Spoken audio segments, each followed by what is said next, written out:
사도신경으로 신앙 고백합니다. 전능하사 천지를 만드신 하나님 아버지를 내가 믿사오며 그 외아들 우리 주 예수 그리스도를 믿사오니 이는 성령으로 잉태하사 동정녀 마리아에게 나시고 본디오 빌라도에게 고난을 받으사 십자가에 못 박혀 죽으시고 장사한 지 사흘 만에 죽은 자 가운데서 다시 살아나시며 하늘에 오르사 전능하신 하나님 우편에 앉아 계시다가 저리로서 산자와 죽은 자를 심판하러 오시리라. 성령을 믿사오며 거룩한 공회와 성도가 서로 교통하는 것과 죄를 사하여 주시는 것과 몸이 다시 사는 것과 영원히 사는 것을 믿사옵나이다. 아멘.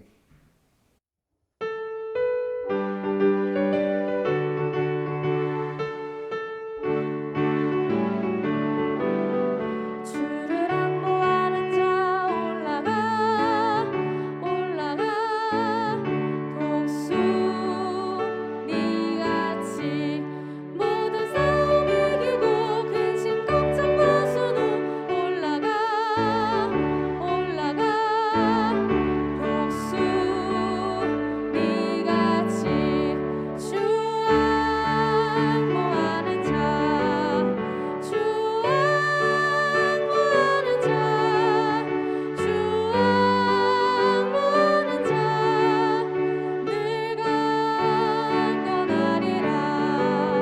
주를 안무하는 자 걸어가 걸어가 고단치 않네. 길을 잃은 양떼를 두루 찾아다니며 걸어가 걸어가 고단치 않네. 주 안무하는 자 주 안무하는 자, 주 안무하는 자, 늘 강건하리라. 주를 안무하는 자 달려가 달려가 피곤치 않네.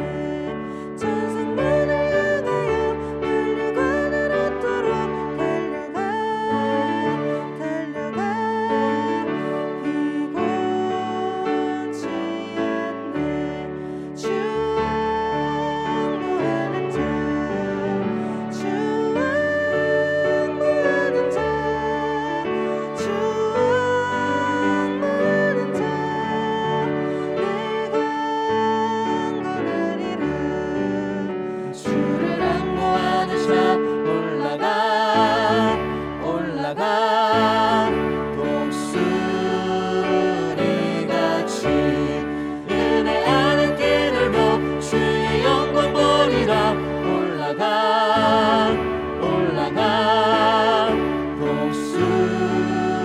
독수리같이 주 안무하는 자 주 안무하는 자, 주 안무하는 자, 늘 강건하리라.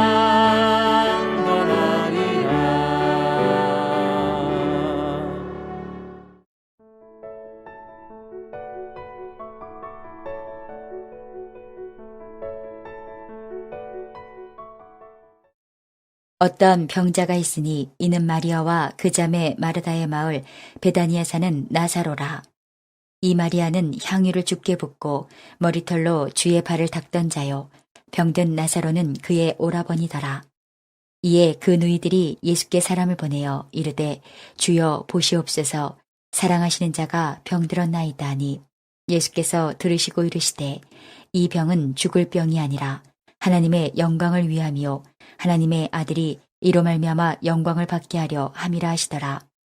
예수께서 본래 마르다와 그 동생과 나사로를 사랑하시더니 나사로가 병들었다 함을 들으시고 그 계시던 곳에 이틀을 더 유하시고 그 후에 제자들에게 이르시되 유대로 다시 가자 하시니 제자들이 말하되 랍비여 방금도 유대인들이 돌로 치려 하였는데 또 그리로 가시려 하나이까.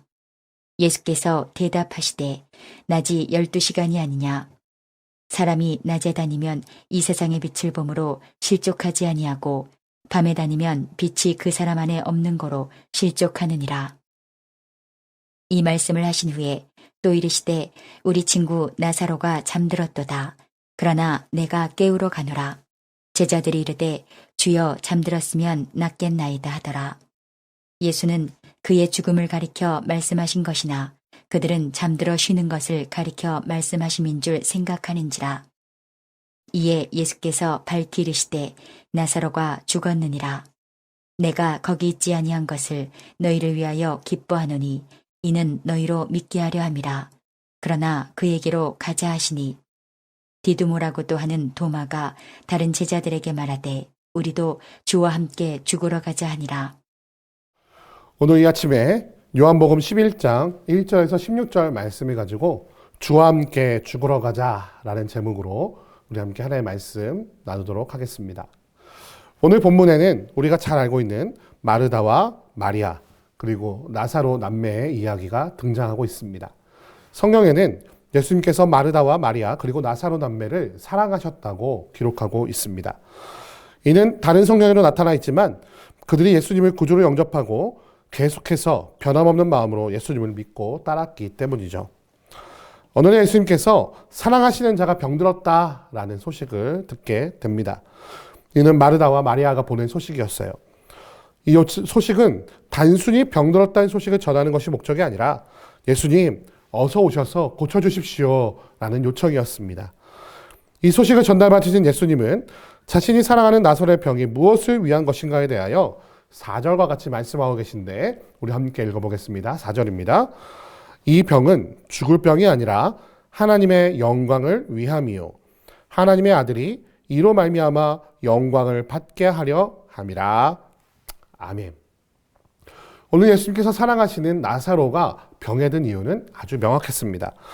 이 모든 일이 나사로의 생명을 취하시기 위한 것이 아니라 하나님의 영광을 나타내며 이와 동시에 하나님의 아들이 영광을 받게 하려 하시기 위한 것이라고 예수님은 분명히 밝히 말씀하고 계십니다.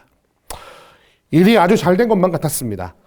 예수님께서 하나님께 영광을 돌리고 하나님의 아들인 예수님께서 영광을 받으시기 위해서는 평소같이 그저 예수님께서 나사로의 집에 가셔서 나사로를 고치시거나 아니면 그저 말로 나사로의 나음을 선포하시면 되는 일이었습니다. 그렇게 하시면 평소와 같이 나사로가 나음을 받고 하나님께 영광을 돌리고 사람들은 예수님의 능력을 바라보며 감탄하고 과연 메시아시다, 과연 그리스도시다 라고 인정하면 될 일이었습니다. 그런데 우리의 예상과는 다르게 예수님은 그렇게 행동하지 않으시죠. 예수님은 나사로가 병들었다함을 들으시고 난 뒤 계시던 곳에서 이틀이나 더 유하셨다라고 오늘 말씀은 기록하고 있습니다. 한시라도 빨리 병든 나사로를 만나셔야 하는데 이틀을 더 보내셨다라는 것에 대해 구체적인 목적이 아니면 그 이유가 기록되어 있지 않아요. 다만 추측하기로는 지금 가야 하는 유대 지역이 예수님과 제자들이 여행하기에는 그리 안전한 지역이 아니었다라는 것만 알 수 있을 뿐입니다. 유대인들이 자신을 하나님의 아들이라고 말하는 예수님을 돌로 치려고 하였기 때문이죠. 그러나 예수님께서는 그것에 개의치 않으시고 우리 친구 나사로가 잠들었도다라고 말씀하시며 길을 떠나십니다. 그렇다면 더 이해가 안 되는 거예요. 도대체 이틀을 왜 더 유하셨을까요? 이러한 예수님의 행동에 제자 중에 하나인 도마가 우리도 주와 함께 죽으러 가자라고 비장한 각오를 다지며 오늘 길을 떠나게 됩니다. 그렇다면 이 말씀을 가지고 우리는 무엇이라 적용해야 될까요? 이틀을 왜 유하셨을까 궁금하기도 하고 우리도 예수님과 함께 저 죽음의 길을 걸어가자, 주와 함께 죽으러 가자 라고 말해야만 할까요? 하지만 오늘 본문 말씀을 통해 그렇지 않다는 것을 발견하게 됩니다. 첫 번째로 나사로가 병든 사실을 들으시고 이틀을 더 머무시는 예수님을 바라보며 우리는 조급함을 느끼게 되죠. 아무리 죽을 병이 아니라고 해도 정말 사랑하는 자라면 만사를 뒤로 제쳐놓고라도 뛰어가고자 하는 것이 사람이라면 당연한 일일진데 예수님은 이틀이나 시간을 지체하십니다. 그 목적에 대해 성경은 기록하고 있지 않지만 사실 이 뒤에 어떤 일이 벌어질지 잘 알고 있는 우리는 그 목적에 대해서 명확히 알고 있습니다. 그 목적이 뭐죠? 그것은 바로 나사로의 병을 통해 하나님께서 영광을 받으시고 하나님의 아들이 이로 말미암아 영광을 받게 하기 위해서는 이틀이라는 시간이 필요했다는 것입니다. 그것은 바로 나사로가 병으로 죽어갈 시간이었습니다. 우리가 잘 알고 있듯이 나사로는 이 병으로 인해 한 번 죽었지만 죽은 자를 살리신 능력이 예수님께 있음을 증명하고 그가 십자가에 달리시고 다시 부활한 능력이 있으신 분이라는 사실을 보여주며 영광을 받으시기 위해선 바로 이틀 동안 나사로가 병에 시달리며 죽을 시간이 필요했다는 것이에요. 나사로가 확실히 죽음에 이르는 이틀의 시간이 필요했다는 것입니다. 그러나 사람들은 이것을 바라보며 예수님께서 정말로 나사로를 사랑하시는가? 라는 것에 의문을 갖게 됩니다. 그리고 조급함을 느끼게 되죠. 그러나 우리는 인정해야 합니다. 나사로는 이틀의 시간 동안 벽으로 죽는 것이 하나님의 영광을 위한 것이라는 것 말입니다. 예수님께서는 아무리 사랑하는 자라 하더라도 이틀의 시간을 보내신 뒤에 그를 찾아가는 것이 하나님의 뜻이었기에 그것에 순종했다고 우리는 발견할 필요가 있습니다. 두 번째로, 나사로를 살리기 위해서 예수님과 제자들은 목숨을 걸어야 했음을 오늘 말씀은 기록하고 있습니다. 예수님을 틈만 보이면 돌로 치려고 계획하고 있는 이 유대인들의 땅으로 다시 들어가는 것은 사실상 자살 행위였습니다. 아무리 나사로를 사랑한다 해도 병에 걸려 죽어가는 자를 살리는 일보다는 예수님과 제자들의 목숨을 보존하는 것이 더 중요한 건 아닌가 하는 생각이 들게 됩니다. 하지만 예수님께서는 자신의 목숨을 돌보지 않으시고 자신에게 주어진 시간에 주어진 일을 해야 한다고 제자들에게 말씀하십니다. 그러며 잠들었다고 말씀하신 나사로가 실제로 죽었다라고 그제서야 제자들에게 밝히 말씀하시죠. 이 말을 들은 제자들은 이미 죽은 나사로를 방문하여 그들의 가족을 위로하기 위해 예수님께서 목숨을 건다고 받아들였고 예수님께서 정말로 나사로의 가족을 사랑하시는구나 라고 인정하였습니다. 그리고 도마는 제자들에게 이렇게 말하죠. 우리도 주와 함께 죽으러 가자. 오늘 말씀을 통해 발견하게 되는 것은 우리의 생각과 하나님의 계획은 전혀 다르다는 것입니다. 우리 생각에는 하루빨리 나사로에게 달려가야 될 것만 같고 예수님과 함께 우리의 생명을 바쳐 주와 함께 죽으러 가자라고 말하는 것이 무언가 극적이고 예수님과 함께 우리의 생명을 바쳐 하나님의 영광을 위하여 내는 것 같지만 하나님께서 영광을 받으시고 그와 더불어 하나님의 아들이 영광을 받으시는 길은 이틀이 지나 나사로가 죽는 것이었고 예수님을 돌로 치려는 유대인들의 공격에서 목숨을 걸고 함께 죽어가는 것이 아니라 예수님의 인도하심을 따라 죽은 자를 살리시는, 말하자면 죽음도 다스리시는 예수님을 목격하는 것이었다라는 사실을 우리는 말씀을 통해 발견하게 되는 것입니다. 하나님의 영광이라는 것은 우리의 생각과 판단에 따르는 것이 아니라 온전히 하나님의 뜻에 달려있다는 것을 인정하고 발견해야 합니다. 우리의 모든 삶 속에서 하나님의 온전하신 뜻이 이루어지도록 우리의 삶의 주도권과 판단을 성령 하나님께 돌려드리는 것, 우리의 모든 삶을 통해 하나님께 영광이 되게 하는 주와 함께 죽으며 함께 살아나는 것이 우리에게 필요하다는 것을 오늘 말씀을 통해 발견하게 되는 것입니다. 그래서 우리가 예수님께 말해야 할 것은 주와 함께 죽으러 가자가 아니고 모든 죽음은 하나님께 달려 있으므로 우리의 삶과 죽음도 다 예수 그리스도를 위해 하자라고 선포해야만 하는 것입니다.